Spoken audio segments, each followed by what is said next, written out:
Hello. So, it's really good to speak to you all today. I am feeling a little bit nervous. I haven't even gotten up to pray before and speak in front of the whole church. So to do this is a bit nerve-wracking. So bear with me. Thank you. Thank you very much. Thank you. I don't know if that helps. Thank you. But yes, so if you don't know me, my name is Dan. I have a wonderful wife and 3 kids. And I'm here to talk to you today about David and Goliath. Now, if you've been in the church maybe 22 years, you might have heard David and Goliath before. And if you haven't, it's your first time you're hearing about David and Goliath, I really hope you get something out of it, whether you've heard it before or you haven't. So, let's get right into it really quickly, the background of David and Goliath and what it's all about. So, we're going to turn back the clock 3,000 years, and it's in 1 Samuel 17, if you want to read along. So 3,000 years ago, there were these 2 armies that were fighting on top of 2 hills with a valley in between. One of them was the army of Israel, and one of them were the Philistines. And I say they were fighting, they weren't really fighting. They were shouting at each other across the valley and egging the other one on to come and fight them. Neither of them were fighting because as soon as the first army was to go down into the valley, to come back up, they'd be fighting upwards. And that's really difficult, so they're probably going to lose. So neither of them wanted to step forward and actually attack the other one first. It would just have been, It would have just been a loss from the start. So they were there for weeks, just shouting at each other, egging the other one to come along. But the Philistine army had a plan. So the Philistines brought out their biggest warrior, their absolute giant warrior. And his name was Goliath. Thank you, yes. His name was Goliath. And he measured, let's have a look. So I've got a tape measure here.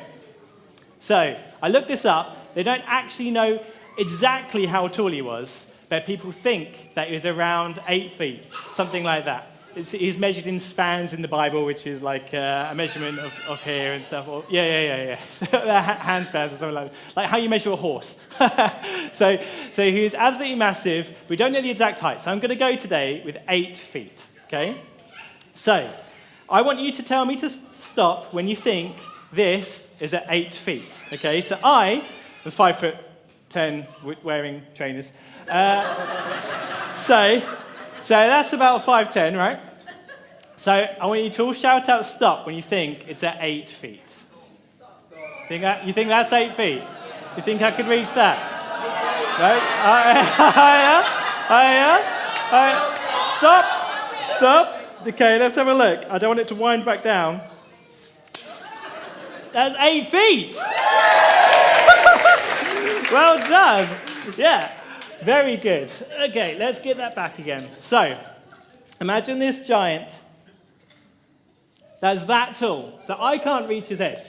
That's the top of his head. I couldn't give him a haircut. It's not possible, right? He's absolutely massive, and I'm sure that he was just as broad. He had big muscles out here. He's maybe 8 feet high and 8 feet. It's like a big square on the horizon. He's absolutely massive. Muscles everywhere. And so he was a formidable foe. So what the Philistines did, they brought him out. He was this big, muscly fellow, and he stepped forward and said, I will challenge you to a one-on-one fight. So the army of Israel had to choose one person to fight Goliath. And he was a giant. How could anyone possibly beat Goliath? So he shouted out to the army of Israel, saying, come on, who's going to fight? Another day passes. Come on, who's going to fight me? Another day passes. 40 days pass, and no one from the army of Israel comes forward to fight Goliath. I mean, pretty understandable. And the king even offered a reward to whoever stepped forward because no one was doing it. But then, along came David, the little Deliveroo driver, coming to deliver food to the front line. So he had brothers in the army, and he came to deliver food to his brothers who were in the army of Israel up on one hill. So, and he was a youngish boy, maybe teenager, something like that, quite small, obviously a lot smaller than Goliath. Okay, can I have my 4 volunteers up, please? That's Beth, Ellie, Payman, and Murray. Call you out by name just in case you don't want to come up. Thank you very much. Woo!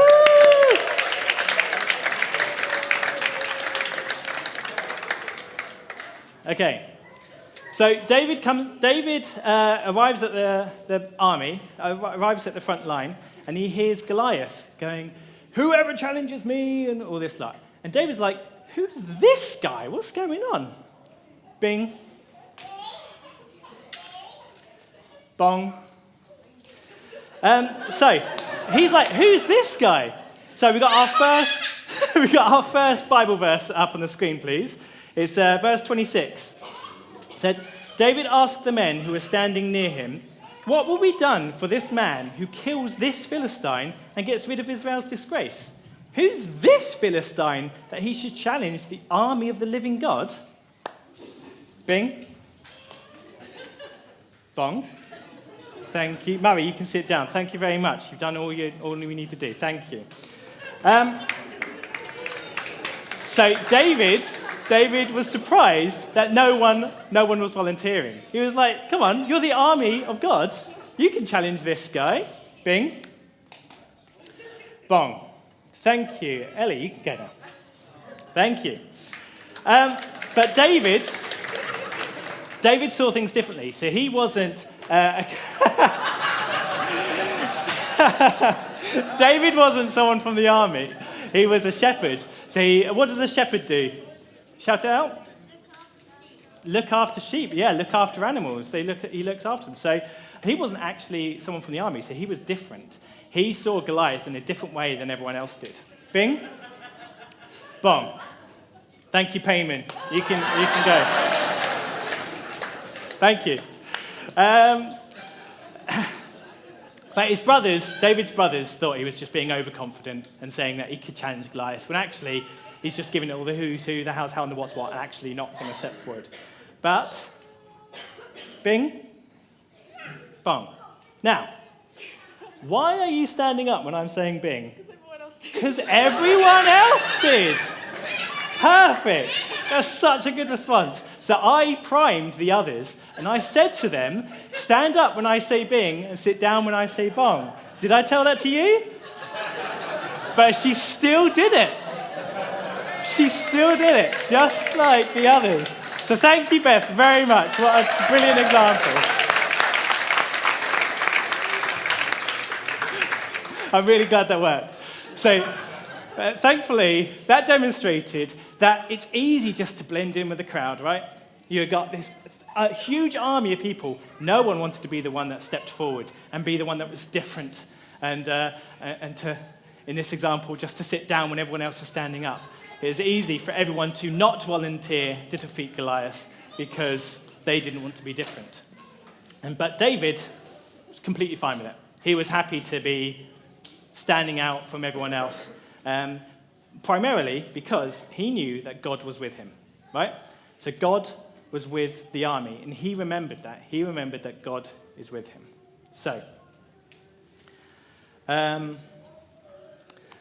So David's now put himself forward to challenge Goliath. He has to convince Saul, which is the king, to actually let him go forward and try and defeat Goliath.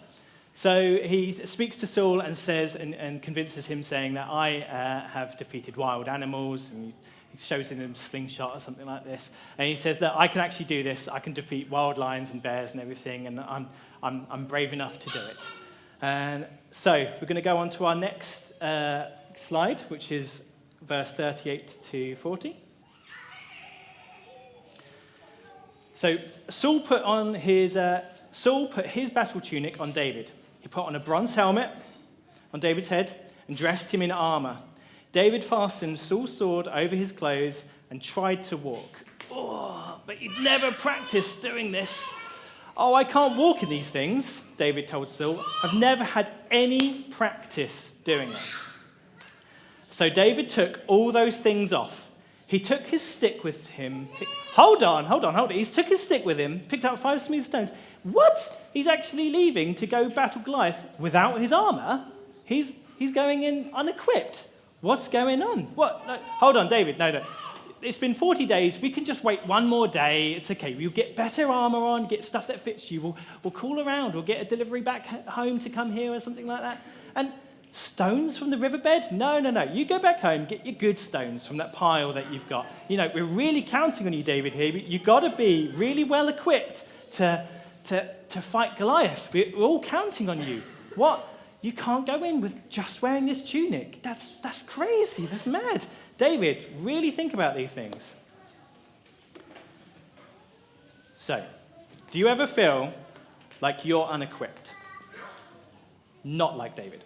Some things just aren't the way you want them to be. Maybe when you're going to bed, you don't have the teddy that you really do like, the ones that you really need to put you to sleep. Some things maybe you put forward to do without any practice. And something that I struggle with, it's really simple, is just talking to someone, just starting a conversation with someone. I feel really unequipped if I haven't planned what I need to say or think about some small talk before I say hello. So I feel like these times when we can feel unequipped, we need to remember that we need to remember that God is with us and we can do it even if we're feeling unequipped, even if we don't have the things that we should have. For David, he knew it was going to be completely fine to go without armor. He knew it was fine. And for you, I want you to go into your life. Maybe there are things that you thought you needed, but actually what you really need is God. Okay? Because God is with you, as God was with David. So 2 things so far. God is with David in his...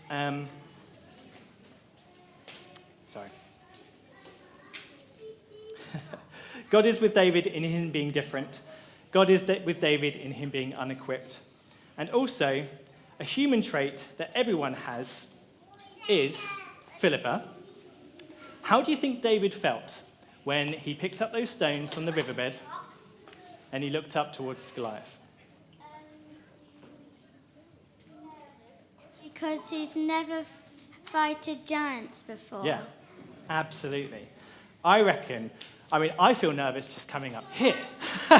Imagine what nerves David would have. I know that he's very faithful and a very strong man, but he's still human, right? He would feel quite nervous having the stones in his hand, looking up towards the horizon and seeing Goliath there. So the slide again, the second slide, we'll just finish off reading verse 40. It said in verse 40, he took his stick with him, picked out 5 smooth stones from the riverbed, and put them in his shepherd's bag. With a sling in his hand, he approached the Philistine. Right? David's now put himself into a position where he's got so much pressure on him, and he's probably a little bit nervous, but you know that God is with him. He's put himself into a position where the next 10 minutes will change the course of history. That's how big a deal it was. The whole army of Israel's watching, their children and their children, their fates rely upon what David is going to do now. The next 10 minutes will change everything. What does David do? The last words on that slide. He approached the Philistine. He approached Goliath. He walked towards. That's the hardest thing to do, is to take the first step towards your Goliaths, whatever you've got in your life that you find difficult, whatever you find that is your huge thing that you're having to challenge yourself with.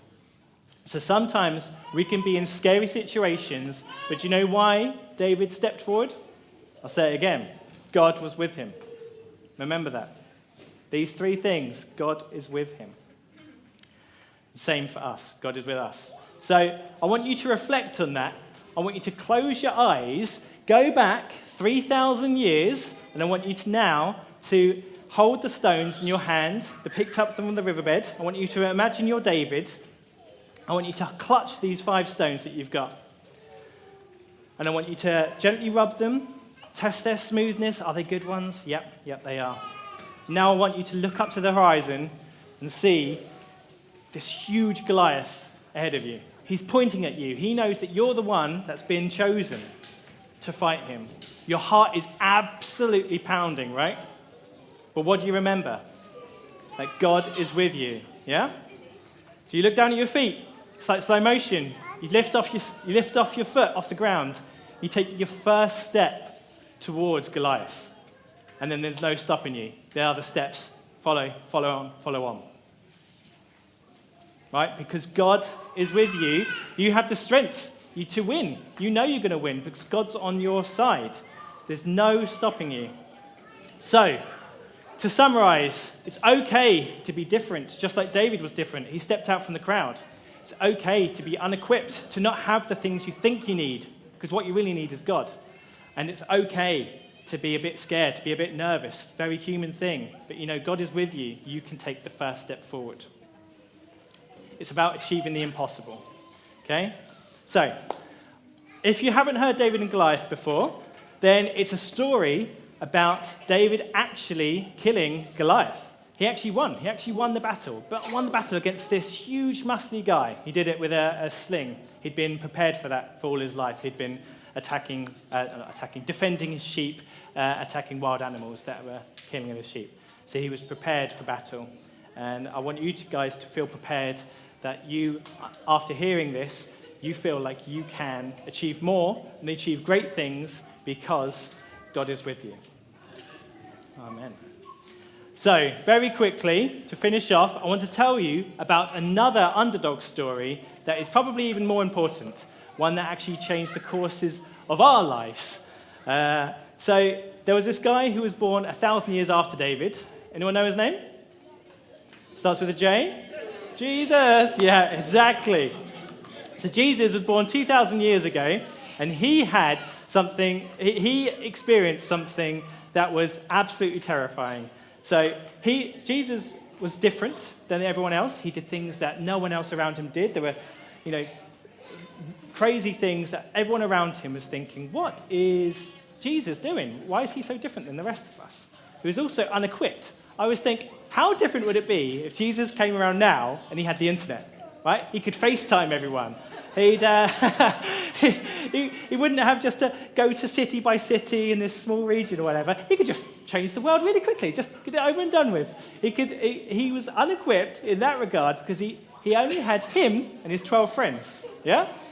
So, and lastly, Jesus was also really scared.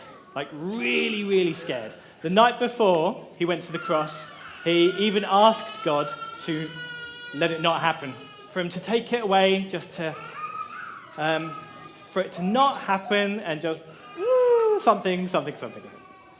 But actually, he worried and worried until finally he said, the time has come.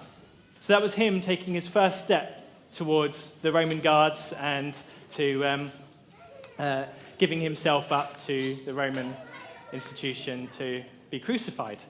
And the reason why he was crucified it's integral to our whole faith. That the reason why he died is for us and for our sins, and so that we can have a relationship with God.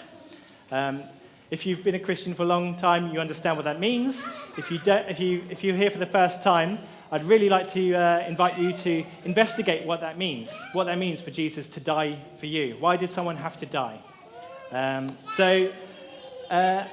Jesus faced his Goliath. His Goliath was the cross. And he did it not because God was with him that time. It's because he was God. Right? He was God. Jesus is God. And if the band can come up now. Thank you very much. So just remember my 3 points. Okay to be different. Okay to be unequipped. And okay to be a bit nervous and a bit scared. Thank you very much. Thank you for listening.